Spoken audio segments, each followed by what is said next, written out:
Andhra king తాలూకా Telugu film review by allrounder star Ballem Venumadhav part 2 రెండో భాగం చివరి భాగం. సో ఈ సినిమా నిడివి 2 గంటల 46 నిమిషాలు కొంచెం ఎక్కువే అనిపించింది. తర్వాత ఈ సినిమా విడుదల తేదీ వచ్చేసి 27 నవంబర్ 2025 గురువారం రోజున ఈ సినిమా విడుదల కావడం కొంచెం కలిసి వచ్చిన అంశం. ఎందుకంటే చాలా సినిమాలు శుక్రవారం రోజు ఉన్నాయి కాబట్టి ఒక రోజు ముందు ఇది గ్రాప్ చేయగలిగింది. అది ఫస్ట్ షోస్ 7 తర్వాత షోస్ అన్నీ రిలీజ్ అయినాయి. తర్వాత ఈ సినిమాలో ముఖ్య తారాగణము energetic star Ram Pothineni, super star Upendra ఆ పాత్రలో సూపర్ స్టార్ పాత్రలో నటించాడు. ఉప్పి ఆ క్యారెక్టర్కి అన్ని విధాల అర్హుడు, అద్భుతమైనటువంటి పర్ఫార్మెన్స్ చూపించాడు. అట్లాగే చాలా అందరినీ కొట్టేసినటువంటి నటన ఎవరంటే భాగ్యశ్రీ బోర్సే. ఆఖరికి లిప్లాక్లో కూడా ఆమె పూర్తిగా తమైకంగా మమ్మకంగా నటించింది. తర్వాత రావు రమేష్, తులసి, మురళీ శర్మ, తర్వాత రాజీవ్ కనకాల, రాహుల్ రామకృష్ణ, సత్య, తర్వాత హర్షవర్ధన్, వీటీవీ గణేష్ తదితరులు నటించిన ఈ సినిమాకి సంగీతం వివేక్ మెర్వీను. రాముడి పాట కూడా ఒకటి బాగుంటుంది. రాముడి గురించి చెప్పే తీరు బాగుంటుంది. రాముడు అంటే ప్రేమైనం అనుకున్నవా? కాదు, అదొక వానరుల యొక్క బంటుల యొక్క కథ. మనమందరం కూడా బంటువులము.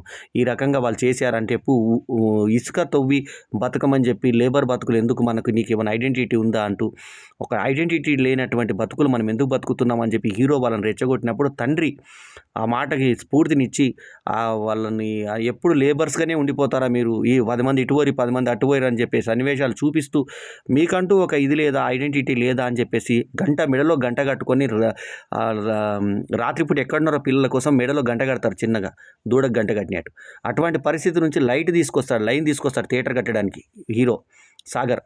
సో ఆ లైన్ తీసుకొస్తే ఆ లైన్ వేయడానికి వీటీవీ గణేష్ వచ్చి పల్లెటూరులో మంచి పాత్ర పడింది వీటీవీ గణేష్కి. చిన్న దానికి లైన్ తీసుకొచ్చినప్పుడు ఎంతో ఆనందపడతారు. వరదలు వచ్చినప్పుడు అవి స్తంభాలు పడిపోతున్నాడు, వాళ్ళు పడే బాధ వర్ణాతీతం. చాలా బాధ ఇచ్చారు ఆ సన్నివేశాల్ని.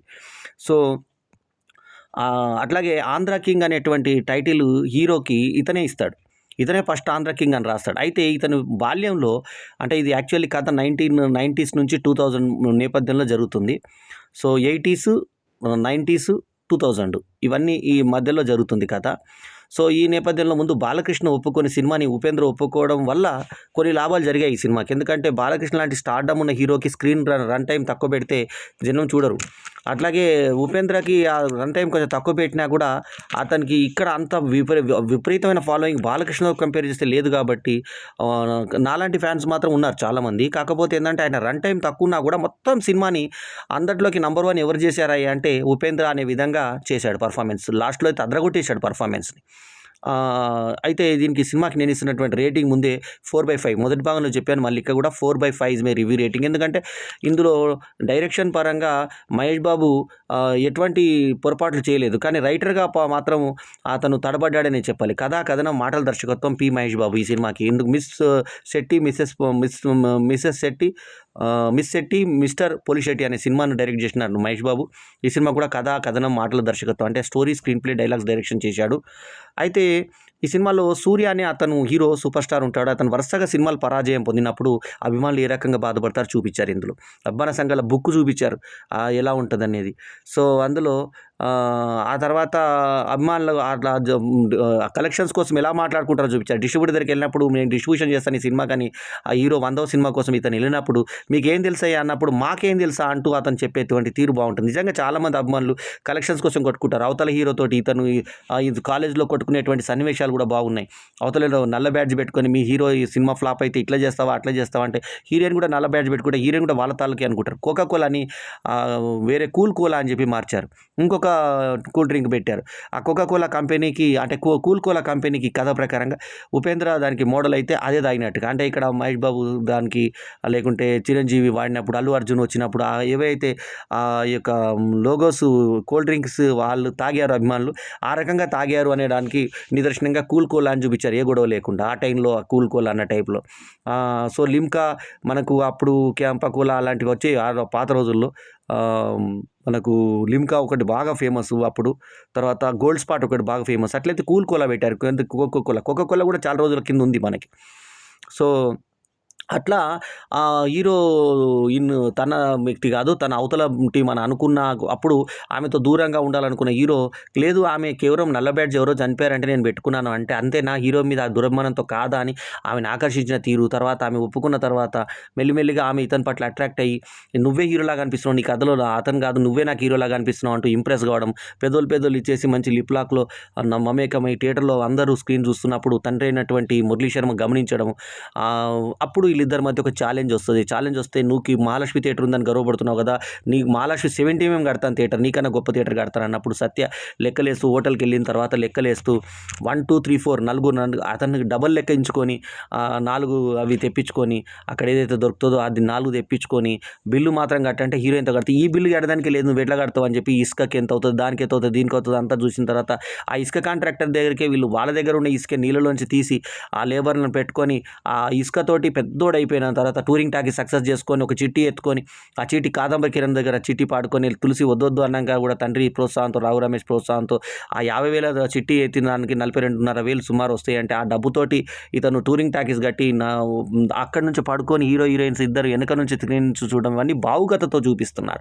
అట్లాగే ఆ ఉంటే చాలంతే అని గట్టిగా అరిస్తే అది రికార్డ్ అయిన తర్వాత ఆ వాక్మ్యాన్ రిపేర్ చేసుకుని వచ్చినప్పుడు ఆ వాక్మ్యాన్లో విని అతని లవ్ సందేశాన్ని కనుక్కొని ఈమె ఓకే అయినాక, ఈమె కోసము అతను 3 కోట్లు సంపాదించి అంత చేసినాక హీరో ఎప్పుడైతే తన అభిమాన హీరో కష్టాల్లో ఉన్నాడు, 3 కోట్లతో ఆయనకి తండ్రి పాత్ర చేయాల్సిన పరిస్థితి ఏర్పడింది అన్నప్పుడు, తూర్పుగోదావరి జిల్లాలోని ఒక చిన్న లంక గ్రామం, గోడలంక అనేటువంటి ఒక గ్రామంలో ఉన్నటువంటి ఇతను, అంటే ఒక సముద్ర ప్రాంతం పక్క కరెంటు కూడా లేనటువంటి ప్రాంతంలో ఉన్న ఇతను అక్కడ థియేటర్ కట్టడం, ఆ థియేటర్లో కరెంటు తేవడం, ఆ కరెంటుతో పాటు ఊరికి లైన్ రావడం, ఆ తర్వాత వరదలో ఉన్నప్పుడు అవన్నీ కింద పడిపోవడం, అంతటి బీభత్సకరమైనటువంటి వాతావరణంలో కూడా తన అభిమాని ఎవరా 3 కోట్లు నాకు పరిచయం కూడా లేకుండా వేసాడని చెప్పేసి అది వస్తూ చూస్తూ ఉన్న క్రమంలో అతని ప్రేమ కథ తెలుసుకొని, ఆ కథలో మళ్ళీ చిన్నప్పటి వర్షన్ కథలో అంటే ఫ్లాష్ బ్యాక్లో ఇంకో ఫ్లాష్ బ్యాక్ అవన్నీ తెలుసుకొని ఉత్తేజితుడై లాస్ట్కు రావుల రామకృష్ణ అతని గురించి బ్యాడ్గా రాశాను, నాకు అభిమాన సంఘం సెక్రటరీగా ఉండి నువ్వెందుకు ఇలా రాసావంటూ, అంటే ఒక వ్యక్తికి చేరడం కోసం, ఏ వ్యక్తి అంటే ఈ వ్యక్తి, అది ఎందుకు రాశాడు రావుల రామకృష్ణ దానికి క్లారిఫికేషన్ సినిమాలో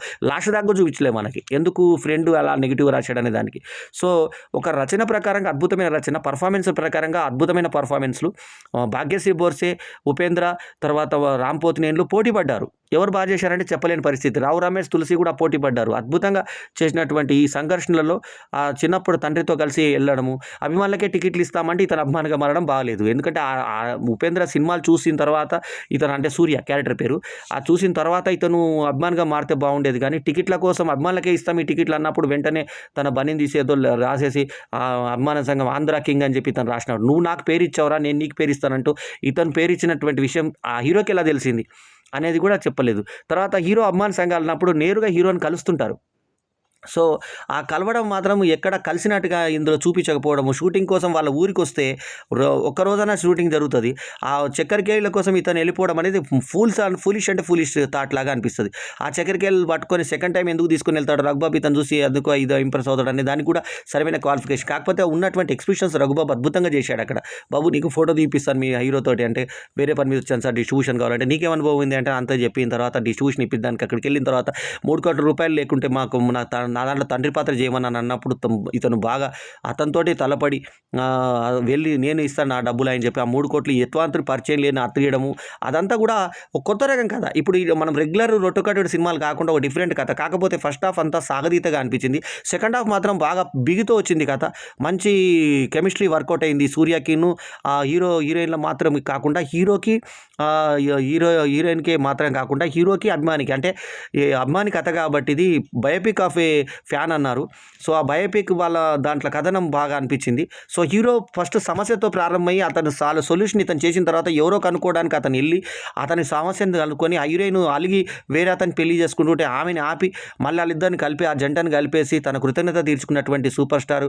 నీ ద్వారా నేను నేర్చుకున్నానయ్యా, నా ద్వారా నువ్వు నేర్చుకున్నానని చెప్పావు, కానీ నీ ద్వారా నేను నేర్చుకున్నాను. నా యొక్క ఉత్సాహం, నేను స్టార్టింగ్ 0 నుంచి స్టార్ట్ అయిన వాడిని, ఇవాళ నా కార్లు బంగ్లాలు అమ్మొస్తే పరుగు పోతుందని ఆలోచించాను, కానీ 3 కోట్లు నా దగ్గర లేవా, నేను ఖర్చు పడి నేను చేసుకుంటానంటూ లాస్ట్కి అతను మళ్ళీ అది చేసుకొని అతను సినిమా విడుదల కావడం, అది థియేటర్లలో సూపర్గా మళ్ళీ అదే సత్య ప్రొజెక్టర్ బాయ్ అతను అక్కడి నుంచి చూడడం బాగుంటుంది. అట్లాగే వీళ్ళిద్దరి మధ్య కామంని చూస్తూ ఈ లిప్ లాక్లు చేసుకుంటే ఏడ కనబడతాడు ముద్దులతో తప్ప మాట్లాడరా అంటూ పెట్టినటువంటి కామెడీ బాగుంది. సో ఓవరాల్గా ఏంటంటే పర్ఫార్మెన్స్ ప్రకారంగా అందరూ ఎంతోమంది ఆర్టిస్టులను చక్కగా వాడుకున్నటువంటి తీరు ఆకట్టుకునే విధంగా ఉంటుంది. అట్లా ఆయన సినిమాలు, ఆయన పోస్టర్లు, ఆయన పెట్టిన టైటిల్స్, ఆ తర్వాత వీడియో లైబ్రరీ కోసం ఎన్నో ఫోటోల్లో సేకరించినటువంటి ఉపేంద్ర ఫోటోలు, ఇవన్నీ మనకి ఉపేంద్ర అభిమానిగా నాలాంటి వాళ్ళకైతే చాలా సంతోషం అనిపించింది. ఎందుకంటే Upendra is a great director. Indian హిస్టరీలో అటువంటి మర్చిపోలేము. అట్లా ఎన్నో మనిషిలోని ఆహాన్ని హీరోగా తీసిన సినిమాలు తీసినటువంటి ఒక గొప్ప నటుడు, దర్శకుడు అయినటువంటి ఉపేంద్రని సూపర్ స్టార్గా చూపించి రాంపోతినేని అన్ని గ్రౌండ్ టు ఎర్త్ అతను ఎటువంటి హీరోయిజం లేకుండా చేసినట్టు సినిమా ఇది. ఎందుకంటే హీరోయిజం కోసం అయితే కొన్ని దెబ్బలు తినాల్సిన పని లేదు, కానీ దెబ్బలు తింటాడు. బావమరిదిని ప్రేమిస్తాడు. సో ఆ బావమరిది కూడా ఇతను చూసి ఇది చేస్తుంటే వాడిని రేను దగ్గర మాట్లాడుతున్నావు అంటే వాడు భుజమి చేసాడు, వాని దగ్గర పోకరా చూసి ఉన్నట్టు ఉండరా అని చెప్పి మురళీ శర్మ క్యారెక్టర్. సో లాస్ట్కి మురళీ శర్మ ఛాలెంజ్ని ఇతను నిలబెట్టుకున్న వీళ్ళ ప్రతి దగ్గర అడ్డు తగులుతూ వచ్చారు. వచ్చిన తర్వాత లాస్ట్కి అంతా గెలిచేటువంటి మూమెంట్లో హీరోయిన్ వదులుకొని అదంతా వదులుకోవడం నిజంగా సాధారణమైన అబ్బాయిని తన జీవితాన్ని ప్రేయసిని 24 గంటలు ఉండేటువంటి జీవిత భాగస్వామిని వదిలి ఒక హీరో కోసం చేస్తాడనేటువంటి ఇది ఈ కథలో చెప్పినా కూడా అది రియాలిటీకి ఎంత దూరం. ఒక నిజమైన సూపర్ స్టార్ నిజంగా 3 కోట్లు ఎవరైనా వేస్తే అంత డబ్బు బ్యాంక్ వాడు తీసుకుంటాడా? ఎటువంటి ఇది లేకుండా, అతని పర్మిషన్ లేకుండా 3 కోట్లు ఒకళ్ళ అకౌంట్లో వేస్తే అతను ఆ ప్రభావతి అనేటువంటి ఒక బ్యాంకు ఉద్యోగి, అంటే కథలో పేరు చెప్పలేదు, బ్యాంకు ఉద్యోగి నటి ప్రభావతి. సో ఆమె ఫోన్ చేయగానే వాళ్ళకి వివరాలు చెప్తారు. అలాగా ఒకవేళ చెప్పినాక అడ్రస్ తీసుకొని అతను వెళ్తాడా? ఒక అభిమాని ఎప్పుడు హీరోని కలవడా? ఏ అభిమాన సంఘమైనా ఖచ్చితంగా హీరోల దగ్గరికి వెళ్తారు, మాట్లాడతారు, వాళ్ళకు మధ్య ర్యాపో ఉంటుంది. కృష్ణ దగ్గర నుంచి మొదలుపెట్టిన అభిమాన సంఘాలు తాకిడి చాలా ఎక్కువ ఉండేది కృష్ణ టైంలో. నాకు అభిమాన సంఘాలు బల్లెం వేణుమాధవ్ అభిమాన సంఘం ఇప్పుడు కాదు, 1989లోనే నాకు బల్లెం వేణుమాధవ్ అభిమాన సంఘం పాంప్లెట్లు ఉన్నాయి. అప్పటి నుంచి అభిమానులు ఉన్నారు. విష్ణురెడ్డి లాంటి వాళ్ళు ఎంతోమంది అభిమానులుగా నాకు చాలామంది అభిమానులు, విష్ణురెడ్డి కాదు ఇక్కడ మన పీర్జాదిగూడలో ఉన్నటువంటి వాళ్ళు, ఇక్కడ గుంటూరులో, ఆ తర్వాత నాకు విజయవాడలో చాలామంది అభిమాన సంఘాలు నాకు పెట్టారు. అభిమానులు నాకు రెగ్యులర్ కాంటాక్ట్లు ఉండేవాళ్ళు, నా దగ్గరకు వచ్చేవాళ్ళు. అట్లా నా సినిమాలు చూసిన తర్వాత అభిమానులు అయిన వాళ్ళే కాకుండా నాకు కల్చరల్ ఫీల్డ్లో కూడా అభిమానులు ఉన్నారు నాకు. సో అట్లా నేను కూడా స్టార్డమ్ని అనుభవించిన వాడిని. అంటే అభిమానులు కాంటాక్ట్ లేకుండా ఎవరు ఉండరు. సో అది ఇక కొంచెం మహేష్ బాబు కొంచెం దాటి సినిమా వాడు ఆయన already miss Shetty, mister Polishetty లాంటి సినిమా సక్సెస్ఫుల్, అనుష్క, ఆ తర్వాత మన నవీన్ పోలిశెట్టి లాంటి స్టార్లతో చేసినటువంటి ఇతను అది ఎట్లా మర్చిపోయాడు? నిజంగా ఒక 3 కోట్ల రూపాయల ప్రాబ్లంకి తండ్రి పాత్ర చేసేంత స్థాయికి హీరో దిగజారిపోతాడు. అతనికి ఎవరు అప్పులు ఇవ్వరా? అలాంటివన్నీ పక్కన పట్టేసి ఒక మంచి సినిమా చూస్తున్నాం అంటే రెట్రో హీరోయిన్ భాగ్యశ్రీ బోర్సే అందాలని చూడాలంటే ఆమె లిప్ లాక్లు చూసి మనం ఎంజాయ్ కాసేపు ఎక్కడికో వెళ్ళిపోతాం. మనం ఆ లిప్ లాక్ చూస్తే పూర్తి పెదవుల్ని నమిలేశాడు 2 సన్నివేశాలు. సో అది చూస్తూ 90s నుంచి 2000 దశకం వరకు ఉన్నటువంటి సినిమా పరిశ్రమ ఎలా జరిగిందనేది ఎక్కువ సుత్తి లేకుండా సుత్తిమెత్తగా చెప్పినా కూడా అక్కడికి ఫస్ట్ హాఫ్ సుత్తి అయింది. 2 గంటల 46 నిమిషాలు. దాంట్లో సెకండ్ హాఫ్ వచ్చేసి నిలబెట్టిన సినిమాను. ఓవరాల్గా ఇది బాగుందా బాగలేదా అంటే ఎక్కువ మటుకు బాగుందనే పడతాయి మార్కులు. సో సాగర్గా రామ్ నటనకి మనము హ్యాట్స్ ఆఫ్ చెప్తాం. అట్లాగే హర్షవర్ధను, ఆ తర్వాత మన ఈయన రాజీవ్ కనకాల, తర్వాత తులసి చేసిన పాత్రలు, రావు రమేష్ పాత్ర, ఆయన రామాయణాన్ని దీనికి చెప్పినటువంటి పాత్ర, ఆ పాట అన్నీ కూడా బాగున్నాయి. వీళ్ళిద్దరి మధ్య డ్యూయెట్లో కూడా ఒక దగ్గర రామ్ చాలా అందంగా కనబడతాడు. క్లైమాక్స్లో మాత్రం ఉపేంద్ర ముఖమంతా డల్గా ఏదో కోల్పోయినట్టుగా ఉంటే, అంటే అఫ్కోర్స్ అక్కడ మేకప్ లేకుండా చేసినట్టు అనిపించింది. సో అతను చేసినా కూడా ఉపేంద్ర ఇమేజ్ కూడా ఈ సినిమాకు ఎఫెక్ట్ అయ్యింది, బాగా ప్లస్ అయ్యింది ఈ సినిమాకి. సో ఉపేంద్ర నటన కోసమని ఈ సినిమా చూడాలి. రాంపోతిని నటనకు, భోగేశ్రీ బోర్సే నటనకు, రావు రమేష్ నటనకు, తులసి నటనకు, రాజీవ్ కనకాల చేసినటువంటి చిన్న పాత్ర కూడా ఎంతో విధింది. రావుల్ రామకృష్ణ చేసినటువంటి పాత్ర ఆయనకు చేయి కట్టుకొని అతని అభిమానులు దాడి చేస్తారు అతని మీద, అతను అవ్యస్తమయమని. లాస్ట్లో చెప్పే మాట ఏంటంటే సూర్యుడిని ఆకాశాన్ని చూపిస్తారు. సాగర్ అంటే నువ్వు సాగరము, ఆకాశం అంటే సూర్యుడు, ఆ సూర్యుడు ఆకాశం కలిసినట్టు ఉంటుంది కానీ కలవర్రా అంటే లాస్ట్ కలిసారా లేదా అంటూ అరే నన్ను ఊకే ఎగతాలు చేయకరా అని ఆ సన్నివేశాన్ని ఎంతో నర్మగర్భంగా ఎంతో అద్భుతంగా కవితాత్మకంగా చెప్పిన మహేష్ బాబు రచన పటిమని మాత్రం మెచ్చుకోకుండా ఉండలేము మనం. రియాలిటీకి దూరం ఉండొచ్చు, సినిమా అంటేనే ఒక ఊహ, ఆ ఊహాజనితమైనటువంటి కథలో బాగా తీశాడు అంటే ఈ ఒక్క డైలాగ్ చాలా ఉంది. సాగర్ అండ్ సూర్య రెండు కలిసినట్టే కనబడతాయి కానీ కలవవురా అంటాడు. కలిసాడా లేదా, నా కోసం నా హీరో వచ్చాడా లేదా అంటాడు లాస్ట్ చెప్పే సన్నివేశం. తర్వాత 100వ సినిమా రిలీజ్ అయిన తర్వాత మళ్ళీ ఉత్సాహంగా సక్సెస్ కొట్టినటువంటి ఉపేంద్ర యొక్క టాలెంట్ అదంతా చూపించడం బాగుంది. చిన్నప్పుడు బలవంతంగా ఇతను హీరో అభిమానిగా మారడం అన్న కాన్సెప్ట్ ఒక్కటి కాకుండా అతను చిన్నప్పటి నుంచి అభిమానాన్ని చెప్పుంటే బాగుండేది అనిపించింది నాకు. తండ్రి తీసుకొని వస్తే టికెట్లు అభిమానులకు అడుగుతారు, చిన్నపిల్లలు అడిగితే టక్కుని ఇస్తారు కానీ ఇవ్వడు. అభిమానులు పొద్దుటి నుంచి కట్టిన టికెట్లు కట్టిన వాళ్ళు ఇవ్వాలి. అలాగే రాయలతో కొట్టినప్పుడు హీరోయిన్ కనబడ్డప్పుడు అది థాట్ బాగున్నా రెండోసారి, మూడోసారి, నాలుగోసారి రాయలతో పెట్టి కొట్టడం, అందులోనే ఆమె ముఖము, చూబుకము, అందము, నడుము అన్నీ చూడడం బాగుంటుంది. కానీ రక్తం వచ్చేలాగా హీరోయిన్‌ని కొట్టే హీరోయిజం ప్రేమ ఏం ప్రేమ అండి అది. అది కొంచెం శాడిజంగా అనిపించింది. అదొక్కటి మినహాయిస్తే మిగతా అంతా హీరో ఆ అమ్మాయిని ఇష్టపడే తీరు అంతా బాగుంది. లిప్ లాక్‌లు పట్టుకునే తీరు కూడా ఆ కామం అలాగే ఉంటుంది కాబట్టి బాగుంది. కానీ అంత కామించేటువంటి హీరో తన హీరో కోసం 3,00,00,000 దగ్గర తన జీవితాన్ని అంతా పణంగా పెట్టడం అనేది ఇల్లాజికల్‌గా ఉన్నా కూడా సినిమా పరంగా చూస్తే మాత్రం సినిమా అద్భుతంగానే ఉంది సినిమా. సో 4 పాటలతో అలరించినటువంటి ఈ సినిమా రీ రికార్డింగ్ కూడా చాలా బాగుంది. ఫోటోగ్రఫీ చాలా బాగుంది. మనల్ని సినిమాలోకి నిజాయితీగా తీసుకెళ్ళేటువంటి ఎంచుకున్న కథలో కొత్తదనం, భావోద్వేగాలు, హీరో హీరోయిన్ మధ్య కెమిస్ట్రీ ఇవన్నీ వర్కౌట్ అయ్యి ముఖ్యంగా ఉపేంద్ర ప్లస్ అయ్యింది సినిమాకి. సో ఇది ఈ సినిమాకి 4/5 ఇస్ మే రివ్యూ రేటింగ్. ఈ రివ్యూ కనుక మీకు నచ్చితే లైక్ చేయండి, కమెంట్ చేయండి, షేర్ చేయండి.